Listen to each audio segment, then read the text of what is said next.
ہاں کر دیں گے اور پابندی لگ جائے گی. لیکن میں اس سے آگے جا کے بات کرتا ہوں جی, اگر پابندی لگ بھی جاتی ہے, ماضی میں بہت ساری جماعتیں جن پابندیاں لگی ہیں نئے نام سے وہ سامنے آ گئیں. دوسری بات یہ بھی, اگر نئے نام سامنے آ جائے گی تو کیا آپ سے لگتا ہے پابندی لگانے کے بعد ملک میں استحکام آ جائے گا؟ دیکھیں, ایک کسی بھی چیز کو اگر آپ پانش کریں گے, چاہے کسی فرد کو یا کسی جماعت کو کسی طرح کی اگر آپ اس کے اوپر بین لگائیں گے, میں بھی سمجھتا ہوں کہ یہ کوئی حل نہیں ہے. لیکن یہ ایک پرنسپل سیٹ ہونے کی ہوگا کہ جو بھی ملک کے خلاف سازش کرے گا. دیکھیں نا, علی سرور صاحب, آپ تو ظاہر بہت ویل اویئر ہے, بہت سینئر جرنلسٹ ہیں. جو 9 مئی کا واقعہ ہوا, جس طرح آرمی انسٹالیشن پہ حملے ہوئے, جس طرح عمران خان صاحب نے خود ایڈمٹ کیا کہ میں نے خود بولا تھا کہ جی ایچ کیو کے سامنے پروٹیسٹ کریں اور کور کمانڈر آفیسز کے سامنے پروٹیسٹ کریں, یہ ساری چیزیں ہمارے سامنے ہیں.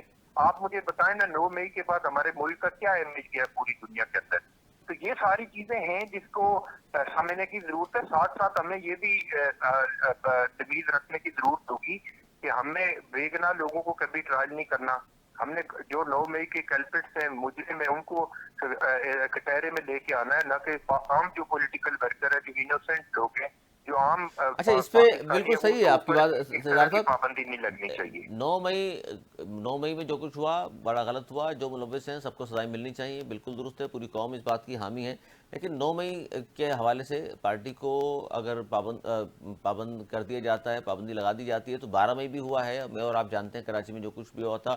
پھر 90s کی دہائی میں عدلیہ پر حملے بھی ہوئے ہیں, وہ بھی ہم جانتے ہیں. اور ثانیہ ماڈل ٹاؤن بھی ہم جانتے ہیں. تو پھر تو یہ ہوگا کہ آج آپ کی حکومت ہے, آپ ان پہ پابندی لگا رہے ہیں, کل کسی اور کی حکومت ہوگی تو پرانا کیس اٹھا کے وہ بھی کہیں گے کہ یہ کیا تھا آپ نے, تو وہ پابندی لگا دیں گے. دیکھیں, جنہوں نے 12 مئی کیا ہے وہ بھی آپ کے سامنے ہے, جنہوں نے پاکستان کی عدالتوں کے اوپر حملے کیے ہیں وہ بھی, ان کو بھی قانون کے مطابق سزا ملنی چاہیے. میں اپنی پارٹی کی بات کروں گا کہ سر, ایشیا کے سب جنہوں سے نے بڑے لیڈر جنہوں نے 12 مئی کیا وہ بھی آج وفاقی حکومت کا حصہ ہیں. جنہوں نے عدالتوں میں حملہ کیا ان وہ کے ساتھ انہوں نے بھی اپنے آپ کو, انہوں نے اپنے ملیٹنٹ ونگ سے انہوں نے آپ کو علیحدہ کیا, ایک پولیٹیکل بیس انہوں نے شو کیا, اور ہم نے ویلکم کیا پاکستان کے سارے جو اسٹیک ہولڈر ہیں, انہوں نے اس کو ویلکم کیا ہے کہ اگر وہ ملیٹنٹ ونگ کو ساتھ رکھ کے, الگ رکھ کے اگر وہ پالیٹکس کرنا چاہتے تو ان کو پاکستان پیپلز پارٹی سمیت تمام پولیٹیکل فورسز نے ان کو ویلکم کیا ہے. ہماری لا انفورسمنٹ ایجنسیز نے ویلکم کیا ہے.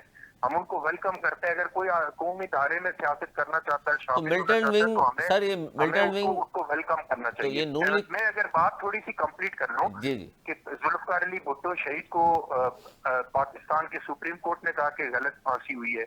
پاکستان پیپلز پارٹی کے جیالوں نے اپنے آپ کو جلایا ہے, خودکشیاں کی ہیں, اپنے آپ کو ٹارچر کیا, لیکن آرمی انسٹالیشن پہ کبھی حملے نہیں کیے. حالانکہ ڈائریکٹ جنرل ضیاء اللہ کے وکٹم تھے ذوالفقار علی بھٹو شہید.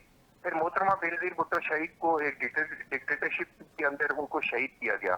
میں مانتا ہوں کہ بہت بڑا پروٹیسٹ ہوا تھا, لیکن آرمی انسٹالیشن پہ یا جو ہماری ایسے احساس ادارے ہیں, ان کے اوپر پاکستان پیپلز پارٹی نے کبھی اٹیک نہیں کیا. اور ہم ہمیشہ یہ بات بھی کہتے رہے کہ تمام ادارے ڈومین کے اندر رہ کے کام کریں, چاہے ہماری ملٹری اسٹیبلشمنٹ ہو, سول بیوروکریسی ہو, جوڈیشری ہو, پارلیمنٹ ہو, سب کا اپنا ڈومین ہے آئین کے اندر.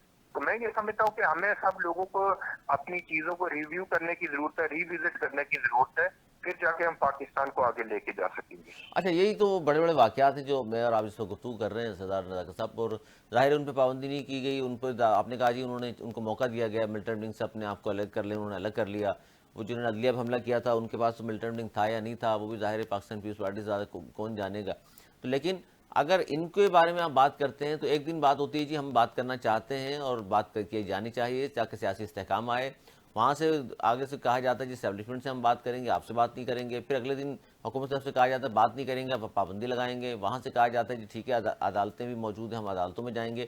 تو یہ سر, یہ رسہ کشی کی وجہ سے پوری قوم جو ہے نا ہجان کی کیفیت میں ہے, ملک ہجان کی کیفیت میں. یہ کیسے نکلے گا؟ یہ پابندی ہی حل ہے یا کچھ؟ میں آپ کی بات کو سیکنڈ کرتا ہوں کہ ایک آدمی کی ضد کی وجہ سے, دیکھیں اگر پاکستان تحریک انصاف اور پاکستان تحریک انصاف کے سابق چیئرمین عمران خان صاحب اگر اپنے آپ کو پولیٹیکل فگر شو کرتے ہیں, ایک پولیٹیکل اسٹیک ہولڈر کے طور پہ سامنے لے کے آتے ہیں, تو ڈیفینیٹلی ان کو پاکستان کی پولیٹیکل لیڈرشپ سے بات کرنی پڑے گی. ان کو پاکستان پیپلز پارٹی کے چیئرمین راول بھٹو زرداری, عاقب علی زرداری صاحب, پاکستان کی جتنی پولیٹیکل پارٹی ہیں, چاہے ایم کیو ایم کے دوست ہیں, مسلم لیگ نون کے ہیں, کاف کے ہیں, سب کو ساتھ ملا کے پولیٹیکل ڈائلاگ کی طرف جانا پڑے گا.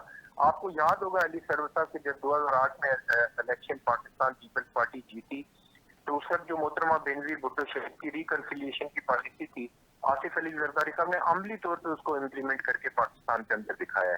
تو میں آپ کے چینل کے توسط سے پاکستان کی تمام پولیٹیکل لیڈرشپ سے ریکویسٹ کرتا ہوں کہ ملک کے لارجر انٹرسٹ کے لیے ڈائلاگ شروع کرنے کی ضرورت ہے. جس طرح چیئرمین پاکستان پیپلز پارٹی بلاول بھٹو زرداری صاحب نے فلور آف دی ہاؤس پہ کھڑے ہو کے کہا تھا کہ جب پاکستان کے اندر ایک نسبی جماعت نے پورے پاکستان کو اسٹک کیا تھا تو بلاول بھٹو زرداری نے کہا تھا کہ عمران خان قدم بڑھاؤ ہم آپ کے ساتھ ہیں. تو یہ جسچر اگر عمران خان صاحب بھی شو کریں اور باقی تمام لوگ بھی شو کریں تو یہ تو میرے خیال میں یہ سارے مسائل کا حل ہو جائے گا. لیکن اگر کوئی یہ کہتا ہے میں اسٹیبلشمنٹ سے بات کروں گا, کوئی کہتا ہے میں جوڈیشری سے بات کروں گا, تو یہ ساری چیزیں بہت انفارچونیٹ ہیں جو نہیں ہونی چاہیے. جو نہیں ہونی چاہیے, اس سے ملک کو نقصان ہوگا. آخر میں حل یہی. بہت شکریہ سردار نذاکت صاحب ہمارے ساتھ موجود تھے اور بات کر رہے تھے کہ جی حل وہی ہے جو پروگرام کے شروع میں بھی ہم نے آپ سے گزارش کی. پروگرام جہاں سے شروع ہوا تھا کہ جناب جب تک اس تمام سیاسی جماعتیں ایک پلیٹ فارم پہ نہیں آئیں گی, ڈائلاگ شروع نہیں کریں گی, ملک کو آگے بڑھانے کی بات نہیں کریں گی, ملک کے وسیع تر مفاد میں بہتر فیصلے نہیں کریں گی, جب تک ملک ظاہر آگے نہیں بڑھائے گا اور سیاسی استحکام ہوگا تو معاشی استحکام آئے گا. لیکن جو لوگ ملوث ہیں نومے واقعات میں اور جنہوں نے حملے کیے ہیں ظاہری اداروں پر, شہداء کی بحرمتی کی, ان پر پوری قوم متفق ہے, ان کو سزائیں ملنی چاہیے. آج تک اتنا ہی. اگلے پروگرام تک کے لیے مجھے میری ٹیم کو دی اجازت. مولانا کے بعد